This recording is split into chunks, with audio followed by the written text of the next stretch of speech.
O Senhor esteja convosco. Ele está no meio de nós. Proclamação do Santo Evangelho de Nosso Senhor Jesus Cristo, segundo São Marcos. Glória a vós, Senhor. Naquele tempo, Jesus tomou consigo Pedro, Tiago e João e os levou sozinhos a um lugar à parte, sobre uma alta montanha, e transfigurou-se diante dele. Suas roupas ficaram brilhantes e tão brancas, como nenhuma lavadeira sobre a terra poderia alvejar. Apareceram então-lhe Elias e Moisés, e estavam conversando com Jesus. Então, Pedro tomou a palavra e disse a Jesus: Mestre, é bom ficarmos aqui. Vamos fazer 3 tendas, uma para ti, outra para Moisés e outra para Elias. Pedro não sabia o que dizer, pois estavam todos com muito medo. Então desceu uma nuvem e os encobriu com a sua sombra, e da nuvem saiu uma voz: Este é o meu filho amado, escutai o que ele diz. E de repente, olhando em volta, não viram mais ninguém, a não ser somente Jesus com eles. Ao descerem da montanha, Jesus ordenou que não contassem a ninguém o que tinham visto, até que o Filho do Homem tivesse ressuscitado dos mortos. Eles observaram essa ordem, mas comentavam entre si o que queria dizer ressuscitar dos mortos. Palavra da salvação. Glória a vós, Senhor. O mundo ainda vai viver tua palavra, tua palavra, tua palavra de amor. Reverendíssimo Padre Neuci, presidente desta celebração eucarística, queridos irmãos e irmãs presentes aqui nesta igreja paroquial, queridos internautas que nos acompanham pela Rede Santa Rita de Comunicações e Web Rádio Ativa Comunicações. Neste segundo domingo da Quaresma, nós nos deparamos com outra belíssima passagem do Santo Evangelho, um fato muito marcante da revelação de tudo aquilo quanto Jesus queria já mostrar aos apóstolos a respeito da sua pessoa. Mas quando a igreja monta a liturgia, ela faz a ligação, geralmente, principalmente, da primeira leitura com o Evangelho. E nessa primeira leitura de hoje nós temos também um fato estranho, mas revelador para todos nós. Nós chamamos isso de pré-figuração. O que significa pré-figuração? É a figuração antes, o pré significa antes. Então, ou seja, antes que um fato tenha acontecido, a gente mostra uma figuração do que ele seria. Então, esta passagem do livro do Gênesis, envolvendo o nosso pai na fé, chamado Abraão, e é por isso que tem esse nome, pai na fé, está justamente prefigurando o pai que entrega o filho para morrer para a salvação de todos nós. Ou seja, Deus, o Pai, entrega o Filho Jesus na cruz e ele morre para a salvação. Então aqui, quando Abraão, nós vemos às vezes que parece absurdo, né? Será possível que para mostrar a fé, a confiança em Deus, teríamos que passar por este momento onde se viu o pedido que um pai faça que possa ser tão esquisito. E Abraão, como esse filho de Deus, chamado de ele obedece cegamente, Porque ele tem certeza, de tamanha fé que ele tem, que não existe riscos.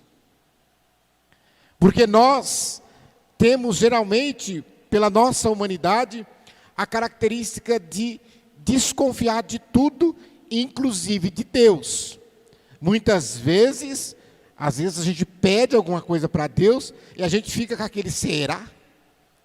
E aí se aparece alguma coisa que possa também, vamos aqui, não custa nada. Então, Abraão dá esse modelo para nós. Deus não vai pedir nada para nós para prejudicar a nossa salvação, porque Ele nos ama. Alguns pedidos de alguns pais soaria esquisito se a gente não entende o contexto em que ele foi pedido. Então, nós não podemos extirpar do livro do Gênesis essa passagem e sair querendo interpretá-la, um pai que levanta a faca para enfiar no filho. Isso é um pai assassino. Agora, quando eu leio todo o livro, estudo tudo que envolveu essas passagens, aí eu começo a entender.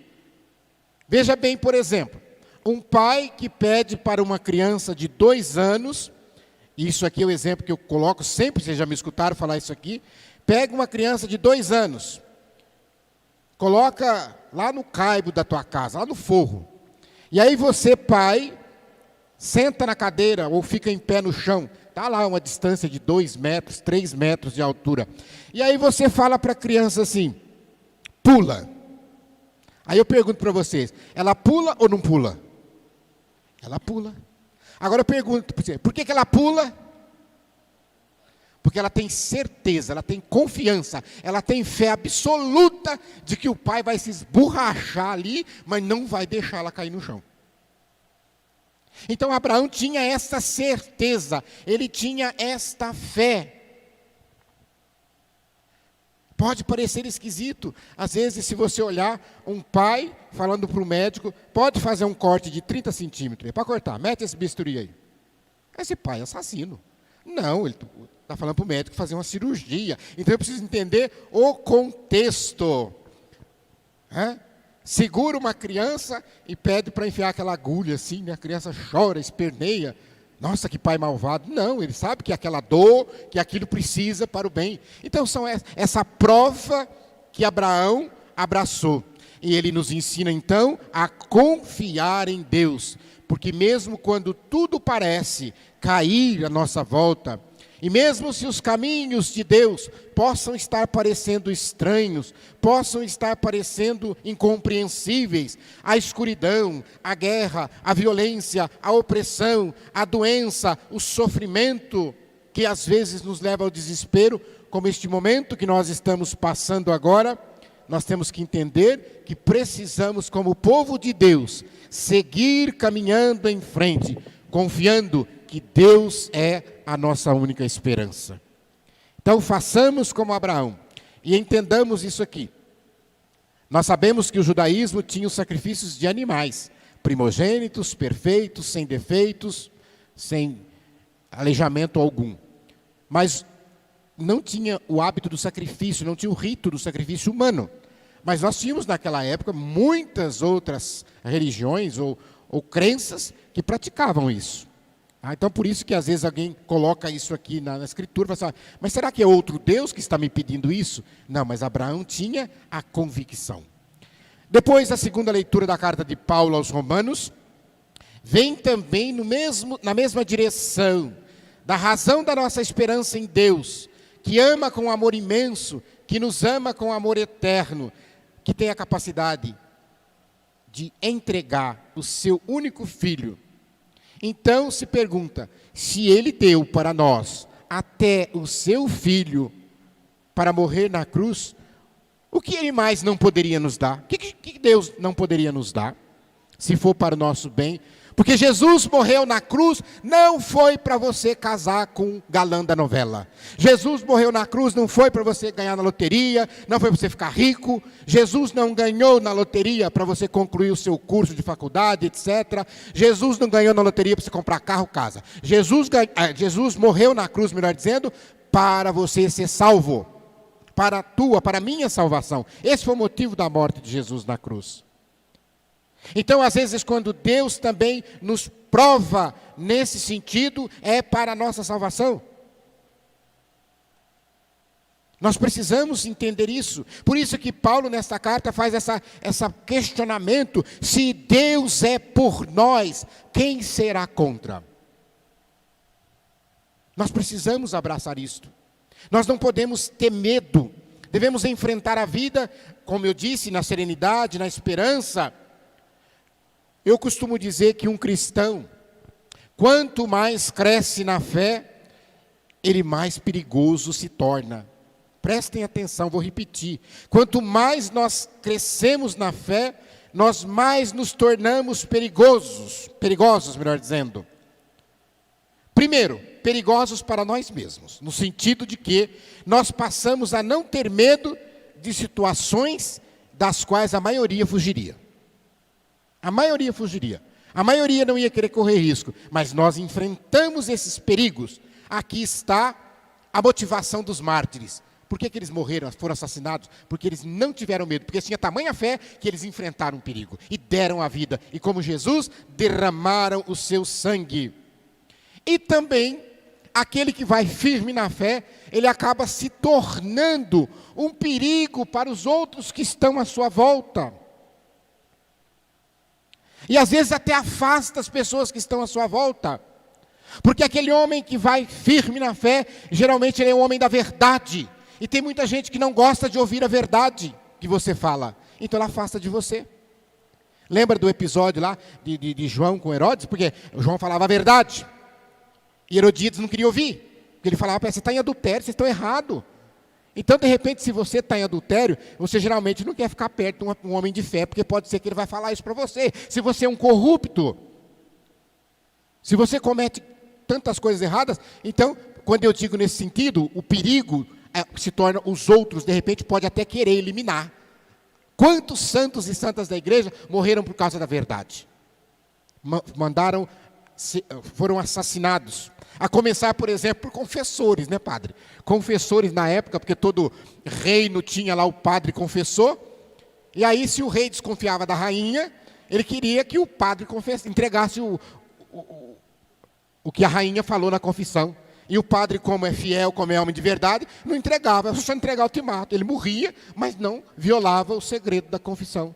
Olha para vocês verem o que a fé faz com o cara. Mas, pode falar, o rei não vai fazer nada com a rainha e você vai continuar vivo. Não, mas quantos padres morreram para guardar, não violar o segredo desse sacramento?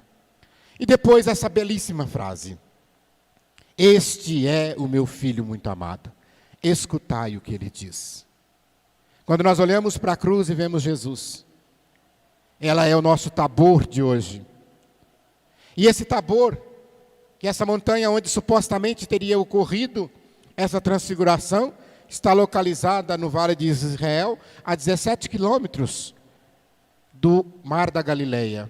Meus irmãos, ela tem 575 metros acima do nível do mar. Apesar que nós sabemos que ali o mar é um pouquinho mais baixo do que nos outros lugares do planeta. Mas Jesus assumiu de tal forma a condição humana que os apóstolos não via nada especial nele. Falava para ele assim, mas esse homem é igual a nós. Então o que a gente faz, ele faz. E na campanha da fraternidade a gente lembra de uma frase que diz assim, Jesus era tão humano, mas ele era tão humano, mas tão humano que ele só podia ser Deus. Porque nós humanos não conseguimos assumir a nossa humanidade como ele, Deus, conseguiu. Porque ele, como Deus, ele conseguiu assumir toda a nossa humanidade. E nós, às vezes, somos falsos. Tem gente que finge que não é humano. Eu estava ouvindo uma frase hoje, né? Às vezes tem pessoas que assumem cargos, ou recebem uma consagração, ou recebem uma ordenação. Aí a pessoa fala, olha, você foi ordenado, você não foi beatificado. Porque de repente a gente recebe a ordenação, já quer que o povo ajoelhe no pé da gente, né? Eu falo, não, meu filho, você não foi beatificado, você só foi ordenado. Você só foi consagrado, freira, frei, frade. Você não virou santo já aqui na terra para as pessoas já te adorar, aliás, te venerar, te botar no andor. Então, meus irmãos, Jesus, ele não fez isso. Porque ele poderia chegar e dizer, olha, eu sou o Filho de Deus. Atenção, põe um tapete vermelho para eu entrar aí, que agora eu sou Filho de Deus. Não, ele não fez nada disso. Ele, muito pelo contrário. Quando ele desconfiava que alguém estava querendo mostrar, ele mandava calar a boca e falava, não conta para ninguém, fica quieto. Então nós precisamos entender que aqui nesse episódio, e aí volto a dizer, como Abraão queria mostrar como era o sacrifício da cruz do Cristo com seu filho sendo entregue para a morte, aqui Jesus quis mostrar como seremos quando chegarmos à glória da ressurreição. Olha que bonito, Jesus quis se mostrar na glória, se mostrar todo luz, se mostrar transfigurado, como diz o evangelista Marcos, que nenhuma lavadeira conseguiria fazer ficar tão branco e tão alvo como ele ficou. E Jesus, quando sobe a montanha para fazer a sese, é para orar, é para mostrar para nós que nós precisamos fazer o exercício espiritual de afastar das preocupações do mundo. Porque a gente sobe a montanha e quando a palavra de Deus diz subir a montanha, significa ficar mais próximo de Deus, significa ir conversar com Deus, dar atenção ao Pai. E Jesus então nos mostra que o caminho da cruz é a única via para chegar à glória da ressurreição que ele prefigurou lá no Tabor. Os apóstolos não compreenderam, no momento, aquele episódio, mas quando o Espírito Santo, assim como no batismo, naquele momento o Espírito Santo desce, como em Pentecostes, para mostrar vida nova, para dizer que agora eles eram testemunhas da cruz, e que, aliás, que eles seriam testemunhas da cruz, e que também seriam testemunhas da ressurreição, e eles viram a cruz, e eles viram a ressurreição de Jesus, eles viram o ressuscitado, e muitas vezes nós somos surpreendidos na nossa missão que Deus confia a cada um de nós, que às vezes nós não sabemos o que fazer, nós não entendemos tudo o que acontece ao nosso redor, mas assim como os discípulos, sigamos em frente, porque Deus sabe o que Ele quer de cada um de nós. Os que dormem podem não entender o que está acontecendo quando acordam. Eu estava vendo uma reportagem hoje, não sei se é um homem, não sei se é a idade, e ele entrou em estado de coma em janeiro do ano passado. E ele ficou em coma esse tempo todo. Agora, nesse mês de fevereiro, é que ele voltou da coma. E ele não está entendendo nada que está acontecendo.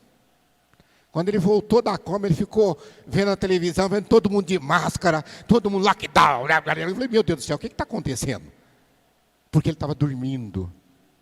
Então, a liturgia nos mostra aqui, porque Pedro, quando Jesus foi rezar, o que eles fizeram? O Evangelho diz, e as outras narrativas também nos explicam também, eles dormiram. Eles dormiram. E aí, quando eles acordam, eles não entendem a cena. Elias, Jesus, o que é isso? O que está acontecendo aqui? Será que nós morremos e estamos entrando no céu e não sabemos? Mas vejam bem, que eles foram tomados de tamanha graça interior, naquele momento, que Pedro não pensa duas vezes ao oferecer as tendas, porque o lugar de Deus para eles era na tenda no Antigo Testamento. A tenda é a morada de Deus. Então ele pensou, tantos desafios, vamos agora fazer 3 tendas, uma para cada um de vocês. Meus irmãos, armar tendas demonstra o comodismo. Vamos ficar aqui na montanha porque aqui está tranquilo, sossegado, tem até o Espírito Santo que vem falar conosco. Vamos permanecer aqui. Mas os desafios da missão estão na planície, não está na montanha. Está lá embaixo. A linguagem é essa. Quando a gente fala montanha, lugar da oração, da paz, da tranquilidade. Quando a gente fala planície, quer dizer, desce da montanha, é o lugar da labuta, o lugar da guerra, é o lugar onde os inimigos estão, onde querem nos matar. Então nós, como os cristãos, precisamos pensar que estar na planície é como mexer em vespeiro. E às vezes muitos de nós na igreja não queremos mexer em vespeiro. A gente fala assim, deixa como está para ver como é que fica. Não é assim na maioria dos casos? Não mexe com isso aí não, porque isso aí... E aí fica que nem ferida que a gente não mexe para curar. Aí cria aquela crosta em cima, e aí fala, está curada. Mas a febre ataca e se tirar, tem pus embaixo. Então precisa limpar. Quem é da área da saúde é que sabe. Precisa fazer uma boa asepsia para realmente curar. Então precisamos enfrentar as dificuldades do dia a dia. E o que faz esse rosto de Jesus transfigurado na sua oração é que ele tinha intimidade com Deus. E todos nós precisamos, na nossa oração, buscar essa intimidade para sentir esse mistério de também ter o nosso rosto transfigurado, transubstanciado. E é diferente quando a gente fala essas duas palavras. Meus irmãos, só para concluir, lembro a todos que com certeza você já conversou, ou você já viu alguma pessoa, alguma senhora de igreja, algum padre, algum homem, algum pai de família, que quando você olha para o rosto dele, você vê essa transfiguração. Você vê que ele exala Deus, ele exala esse perfume de Deus. Então que nós possamos, na nossa oração e nessa liturgia de hoje, pedir que nós também sejamos homens e mulheres transfigurados no Tabor, que é a Santa Igreja de Jesus Cristo. Louvado seja nosso Senhor Jesus Cristo. Para sempre seja louvado.